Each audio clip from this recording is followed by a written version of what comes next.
Welcome to Real Clear Radio Hour, brought to you by the Competitive Enterprise Institute. I'm your host, Bill Frezza. This week we talk fortress and frontier, a metaphor for how differently our government treats risk and innovation in various areas of our lives.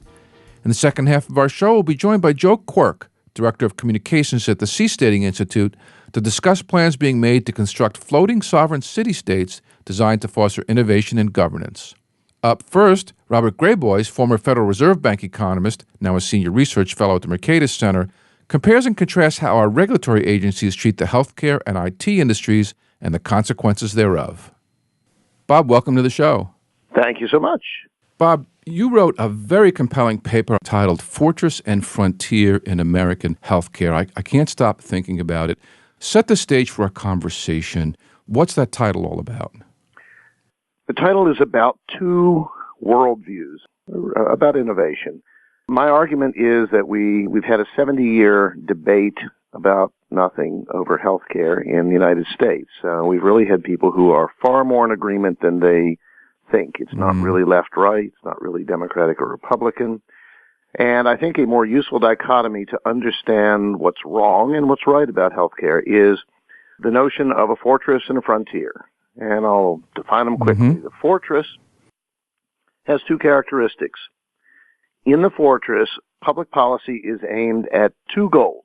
One is to think of every terrible thing that could possibly happen, in this case in healthcare, and then to focus policy on preventing any of those things from ever happening.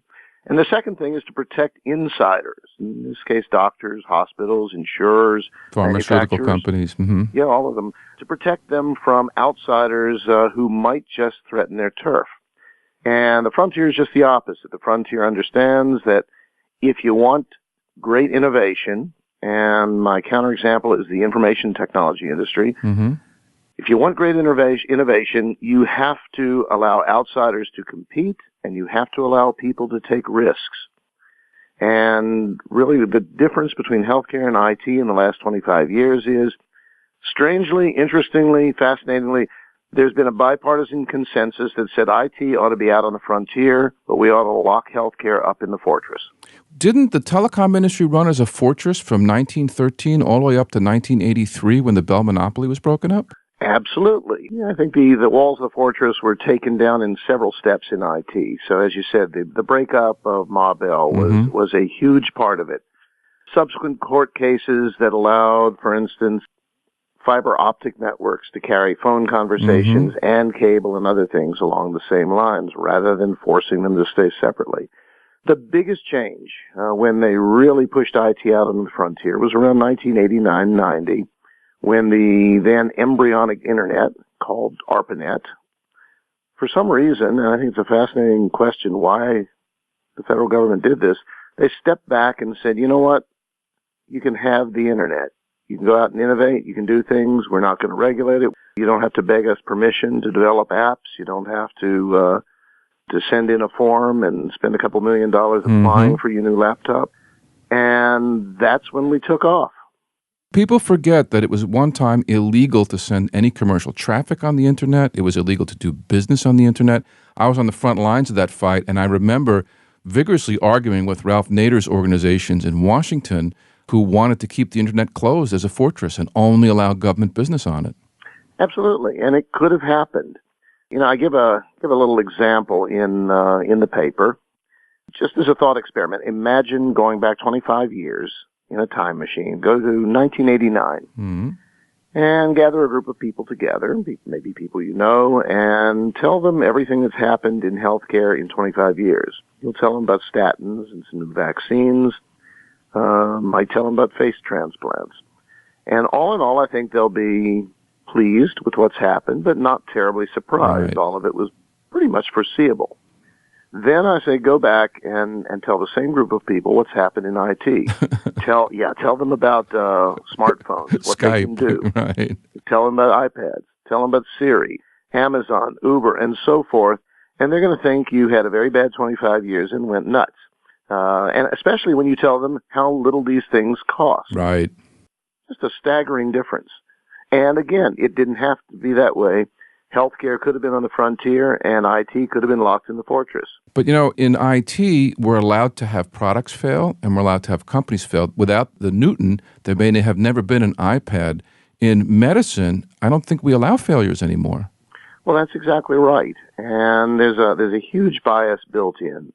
Look, this was noted by Milton and Rose Friedman back in the early 60s when they noted that, well, I'll paraphrase what they said, that if you release a drug, if the FDA releases a drug and 10 people die, that's the end of your career. Right. You're pilloried, destroyed, raked through Congress and the press.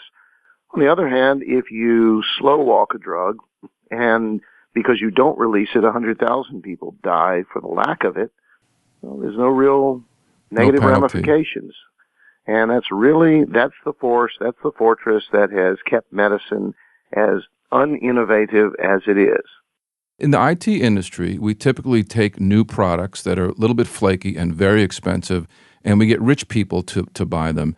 In the healthcare industry, do you think we could take experimental drugs and sell them to desperate rich people and use them as guinea pigs? Well, it's an interesting idea. I mean, to some extent, we already do. Look, if we slow walk it, the rich people will hop an airplane and go somewhere where they can get it. For instance, Europe, which surprisingly, for all of its bureaucracy and all of its clunky healthcare systems, they seem to have a much better drug rollout approval process than we do. They have multiple agencies, kind of like underwriters' laboratories, competing with one another to approve or disapprove of pharmaceuticals. And they get them out faster, they're safe, they're effective, and they're just doing much better. So I think the rich people already have that capacity. And if it's not Europe, they can go to India, Singapore, Thailand, where you have some of the most stunningly wonderful hospitals on earth. I know the Canadians who don't want to wait 3 or 4 years for a hip transplant get it done at hospitals in India. Yeah, absolutely. So do quite a few Americans. About 10 years ago, I had lunch with a guy who had just stepped down as president of the American Medical Association. And I mentioned, people going to, say, India for medical procedures. And he said, funny you should mention it. He said, I just got back from a cardiology hospital in India. I said, how was it? He said, in my entire career, I have never set foot in a medical institution of that quality. Wow. In terms of the doctors, the nurses, the training, the coordination, the cleanliness, the telemetry, the physical plant. He said, I'm just staggered by what I saw. Well, thank God plane tickets have been made cheaper since the airline industry was deregulated. That's right. Bob, you mentioned in your paper an interesting story about some stem cell research. Maybe you could share that. Yeah, it's a very personal story. So I'm from a small town, Petersburg, Virginia, and I was born in a little old hospital there. Nothing special in the place, nothing special in the hospital. And our family doctor was a guy that my mother grew up with. Sometime probably in the 1980s, my father said about our doctor, he said, well, basically Milton invented the idea of stem cell therapy. And I sort of, yeah, okay, Dad. That's nice. Yeah, that's nice. Except about 15 years later, I opened up a bulletin from the Medical College of Virginia. There was a testimonial dinner in honor of Milton Endy and his brother Norman, recognizing that just after 1960, the two of them concocted and Milton performed the first stem cell transplants, actually cord blood transplants in history for cancer treatment. And in fact, in the early days there, his patients started getting better. None of them survived, but they showed improvement. It was promising. Yeah. And this was all from an epiphany he had in the shower one day. He was wondering why infants don't have cancer. He said, I see it in every other age group. I never see it in infants. So he went to his patients and said, look, I've got a crazy idea. There's nothing I know of that's going to help you. Maybe this will. It probably won't. Do you want to try it? The patient said, sure. What do they have to lose? Yeah, what do they have to lose? So he couldn't take blood out of newborn infants, and it occurred to him and his brother that, well, you could pull them out of discarded umbilical cords or placentas. And so they did. They injected the patients. The patients showed distinct improvements. And then what's interesting, and this is the fortress at its most fortress, they couldn't get funding. They couldn't get published in journals. They had perfectly wonderful data. But they didn't, they weren't at Harvard or MIT, and they weren't part of the club. Yeah, they weren't part of the club, so they never got anywhere. Now, finally, 20 years later, actually more than that, more like 30 to 40 years later, Scientific American wrote that, in fact, they were a great undiscovered pair, and that they had, in fact, pioneered stem cell therapy before anyone else on Earth. So toward the end of his life, Milton got a little bit of recognition, and his brother's still alive, and enjoyed reading about the two of them in my paper. But how many people have died because of that 20, 30-year delay that could have been saved had we started on stem cells sooner? Absolutely. Bob, is it any easier now for innovators outside the FDA fortress to get their work supported and recognized? No, I think it's actually gotten considerably worse in the last 30 or 40 years. So I mentioned that my own family doctor performed the first stem cell transplant for cancer treatment in a small, out-of-the-way hospital. Now, he was able to do it. All he had to do was get informed consent from his patients and give it a try. Today, it would be virtually impossible. First of all, there would have to be an institutional review board that would take forever and would probably reject it. Because of the changes in our healthcare system, he probably wouldn't be a solo practitioner anymore. He would probably be in a group practice, and the group would very likely say, our lawyer says, let's not try anything funny like that. So, no, I think things have gotten worse. I think we've really bound it up. And yet, in that time, we've ramped up the National Institute of Health budget to something like $30 billion a year. We've been fighting the war on cancer for 40 years. Why does it not seem to be going anywhere? Right, and part of it is that we really restrict healthcare research to credentialed insiders. You know, you got to have the right degrees and be at the right institution. You have to be a PI. Yeah, it's kind of growing hothouse tomatoes.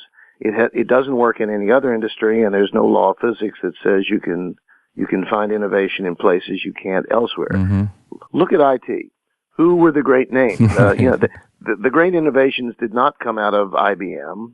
Or Honeywell, or Univac, or any of those guys in their garage, right? Yeah, troublemakers. Guys in their garage who you never heard of, and all of a sudden they were billionaires and had knocked these blue chip companies out of the running.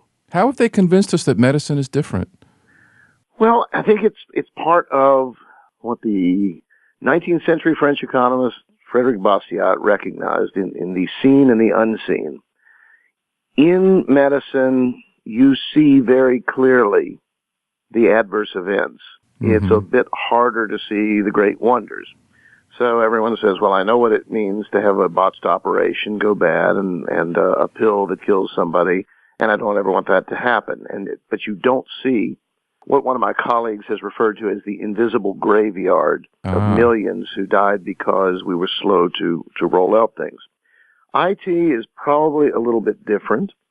Although I will argue, and I do in my paper, that IT, what I usually hear from people when I say this is, well, healthcare is different because it's scary, it's your health, it's life, it's death, it's sickness, it's pain.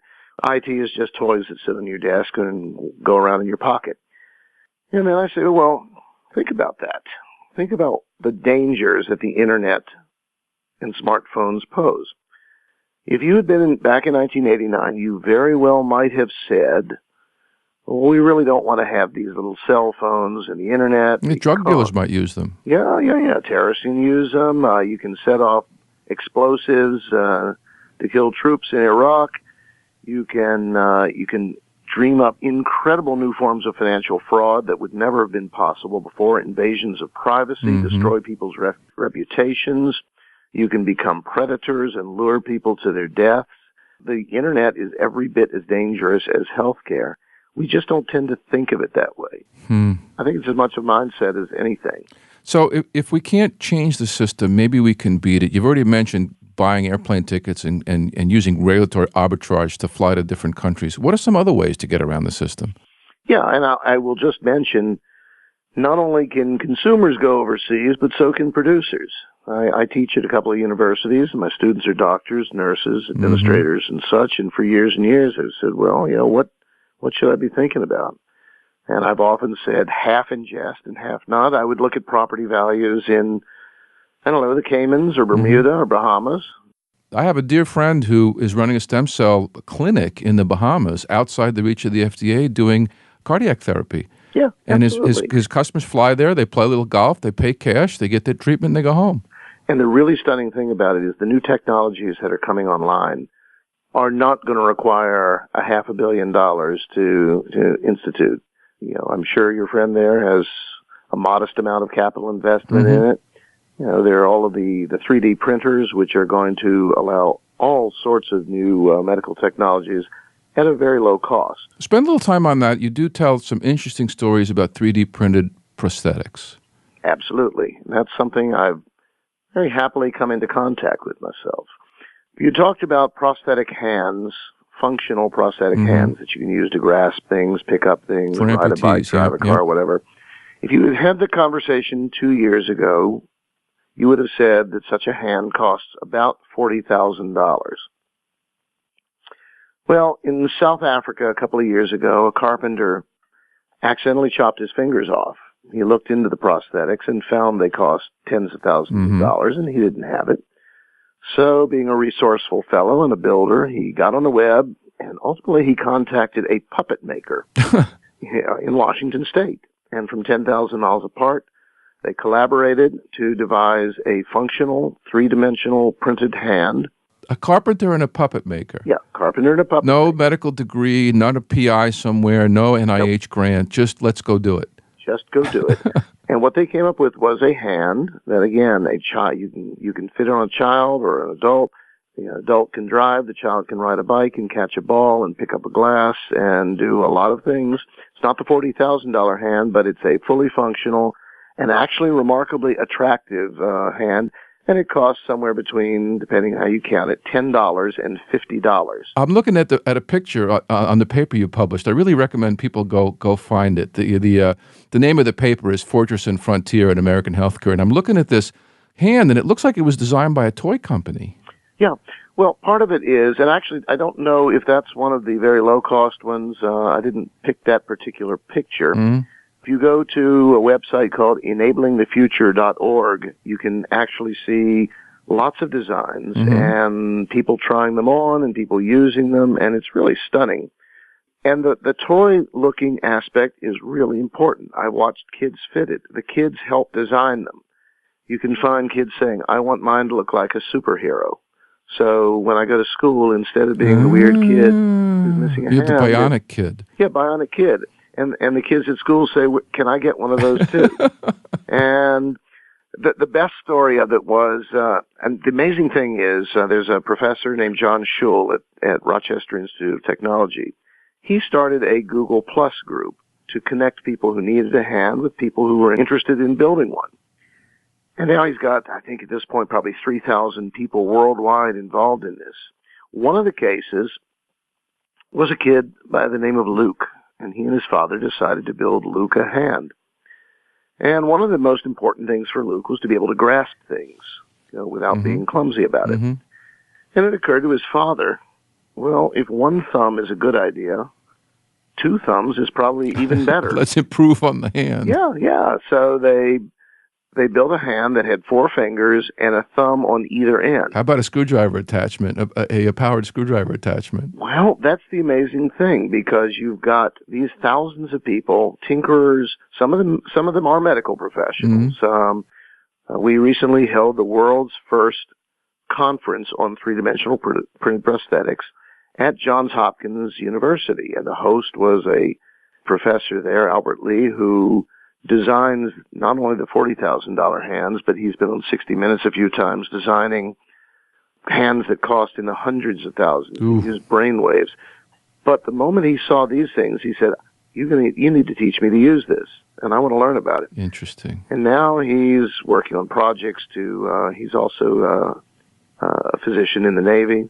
They're going to be using this technology in war-torn Africa. Sure. Where you can't buy $40,000 hands. Right. But you can set them up with a $2,000 3D printer and get them to print out $10 hands. And people who've lost their limbs in war suddenly have their lives to some extent restored. Well, stay with this for a minute, and particularly in the United States. If I start putting software in this thing, can the FDA put a stop to it?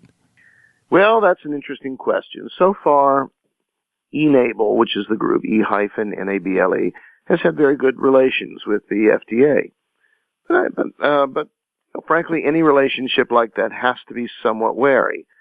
the FDA is currently refers to it as a Class 1 device, which means you go ahead and do what you want. However, from last I heard, if you were to in any way add an electrical component, a motor, a sensor, or charge for it. Yes, that's the weird part. That's the weird part, and that. If you give these things away, the FDA won't bother you. If you say, no, they cost $10, I'll sell them for $10 to recover my costs, then you become regulated. And every time you do an innovation, you very likely have to fill out paperwork. Yeah, paperwork. Well, not only paperwork. It can cost millions of dollars to file applications and get approvals, and it takes years. And I like to stress, and I know it didn't so much stress this in my paper, but in the next sizable piece that I'll have out I hope in the next week or two. When it is, you'll find it on my Mercatus website.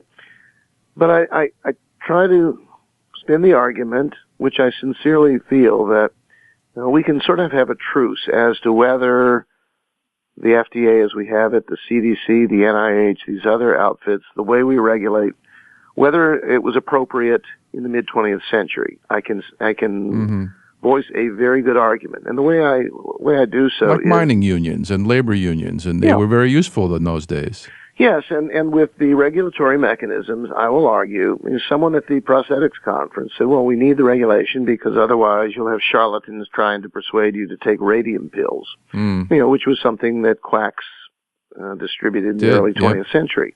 And I said, that is an excellent point. But, I think you may have latched onto why the FDA, as we know it, may have been a good idea then and not so good now. Because back then, it was very difficult to get information. If you're somewhere in a small town and a guy offers you a radium pill... You can't go on Google and check them out. Yeah. How do you know? Your doctor's never heard of it. It's very expensive and very difficult to get information. It's difficult to process it, and it's difficult to disseminate it. This is the 21st century, and that's entirely changed. The way I like to think of it is it's kind of like a market town, a hub-and-spoke market town where you drive all the traffic into the town and through the middle. It may have been a very good idea in the age Middle of Ages, horse and buggy and Model Ts. In our age, when we are jammed with traffic, it suddenly becomes a very bad idea. And what you want to do is what we do, which is we abandon the hub-and-spoke sort of road pattern, and we move more to a system of grids and interlocking nodes. Where information is distributed and at everyone's fingertips. Yeah. And when you need more information processing, and in my piece I specifically mention the Ebola crisis, I think is very much a problem of 20th century institutions trying to deal with 21st century information flows. The guy at the CDC who told the nurse, you can go on the airplane. Well, I don't know. My guess is it was probably a very competent person, a good person, a smart person. However, my question was how many emails were already in that person's inbox? How many papers were they being required to read? How much information overload? Yeah, alerting him that maybe this might not be a good idea. Yeah, and I kind of look to something analogous to Uber, where when you have high demand for traffic, people come out of the woodwork and join the network and can convey people. And we probably need a regulatory system or self-regulatory system or something of the sort that's like that can expand, contract. You have multiple pathways. I think that's the idea with the European drug approvals, that they have multiple pathways. If this agency is too slow at getting the drug out, I'm going to the other one. Bob, we have a new Congress coming in January. Perhaps they'll take a look at this. What are the three most effective things they can do to put the FDA and our regulatory system on a new course? What I suggest in my paper is that rather than both sides trying to do these enormous omnibus laws, Obamacare or all of the various repeal and replace provisions, which aren't really going to go anywhere, let's face it, that what they should do is break the problem down and go after smaller, discrete pieces. Bite-size. Yeah, bite-size things that you can actually get a bipartisan consensus on. So right now the FDA prohibits you if you can look it up, the 23andMe case, they essentially prohibit Americans from purchasing information on their own individual genes.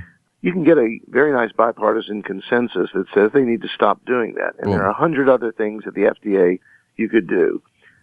Secondly, the Medicare reimbursement system skews prices in very strange ways.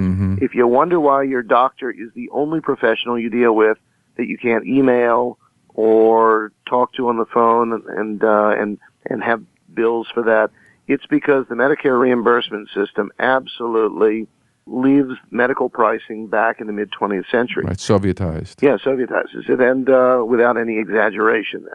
And the third thing I would say is really at the state level.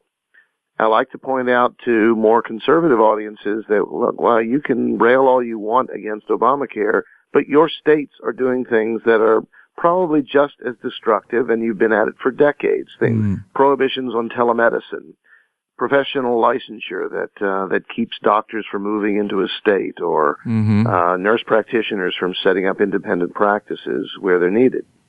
So there are a lot. My paper lists 35 small things. The only reason is the number's as low as 35 is because my editor said, stop. That's enough. It's enough. Don't do it anymore. Bob, you've given us so much to think about. I do thank you for coming on the show. And I thank you so much. Take care. That was Robert Graboyes, Senior Research Fellow at the Mercatus Center, here on Real Clear Radio Hour, brought to you by the Competitive Enterprise Institute. I'm your host, Bill Frezza. Send us comments and feedback on this or any of our past shows. Visit realclearradio.org and click on the email Bill link. Real Clear Radio Hour is a partnership with Real Clear Politics, one of America's top political websites. Ahead, self-described sea-evangelist Joe Quirk brings us up to date on plans to build floating sovereign city-states beyond the reach of the FDA or any other regulators. Stay tuned.